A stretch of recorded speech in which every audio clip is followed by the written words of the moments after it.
ఉన్నది చిప్ప, నెత్తి మీద కుచ్చు టోపీ ఉంది, అదే ఉంది. 10 సంవత్సరాలు అయింది. మన బిడ్డలు ఉద్యోగాల కోసం ఎక్కడికి పోవాలి? 10 సంవత్సరాలు అయింది. 10 సంవత్సరాలలో కనీసం పట్టుమని కొత్త 10 పరిశ్రమలైనా వచ్చాయా? మరి రాకపోతే మన బిడ్డలకు ఉద్యోగాలు ఎక్కడి నుంచి వస్తాయి? ఉద్యోగాలు ఎక్కడ చేసుకోవాలి?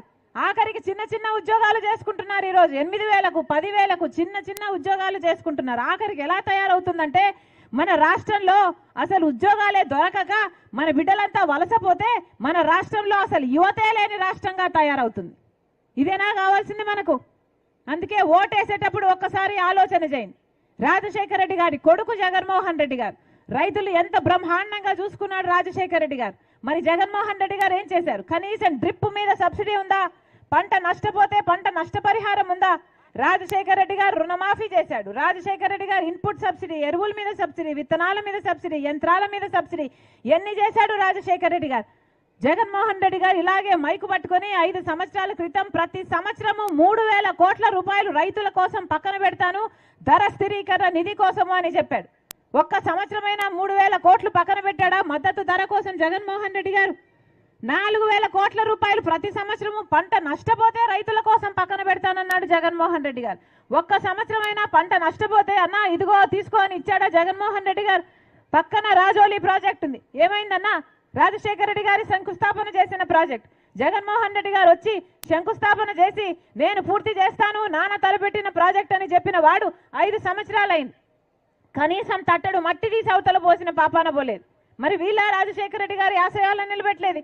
ఆలోచన చేయండి. బిడ్డల ఉద్యోగాలు ఏం చెప్పాడు జగన్మోహన్ రెడ్డి గారు? సంక్రాంతి వచ్చినప్పుడల్లా జాబ్ క్యాలెండర్ వస్తుంది అన్నాడు. ఎన్ని సంక్రాంతులు వచ్చాయి జగన్మోహన్ రెడ్డి గారు ముఖ్యమంత్రి అయ్యాక? 5 సంక్రాంతులు వచ్చాయి, 5 సంక్రాంతులు పోయాయి. ఎన్ని జాబ్ క్యాలెండర్లు వచ్చాయి? ఒక్కటి కూడా రాలేదు. మరి బిడ్డలకు ప్రైవేట్ పరంగా ఉద్యోగాలు లేవు, ప్రభుత్వ పరంగా ఉద్యోగాలు లేవు. మరి బిడ్డలంతా ఏం కావాలి? బిడ్డలంతా ఏం చేసుకోవాలి? ఈరోజు మద్యానికి బానిస అవుతున్నారు, డ్రగ్స్కు బానిసలు అవుతున్నారు. బిడ్డల భవిష్యత్తు ఏం కాను? ఆలోచన చేయండి. జగన్మోహన్ రెడ్డి గారు మద్యం అంటే గుర్తొచ్చింది. ఇలాగే మైకు పట్టుకొని 5 సంవత్సరాల క్రితం పూర్తి మద్యపాన నిషేధం చేస్తానన్నాడు జగన్మోహన్ రెడ్డి గారు. అయిందమ్మా? అయిందన్నా?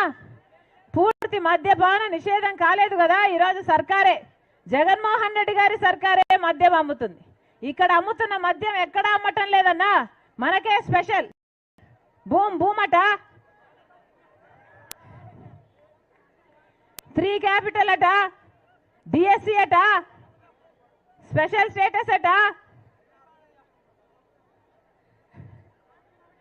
ఎక్కడా లేవు ఈ ప్రపంచంలో, మన దగ్గరే ఉన్నాయి. మన దగ్గర మాత్రమే ఉన్నాయి. ఈ నాసి రకం మందు తాగి మన రాష్ట్రంలో పక్క రాష్ట్రాల కంటే 25% మంది ఎక్కువ చచ్చిపోతున్నారు. లివరు కిడ్నీలు చెడిపోయి ఎవరు పట్టించుకుంటున్నారన్నా? ఎక్కడ చూసినా ల్యాండ్ మాఫియాలు, శాండ్ మాఫియాలు.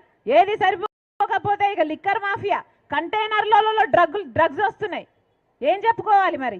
ఎవరికి చెప్పుకోవాలి? ఇవన్నీ సరిపోలేదని ఇప్పుడు కొత్తగా హత్య రాజకీయాలకు కూడా తెరలేపారు జగన్మోహన్ రెడ్డి గారు.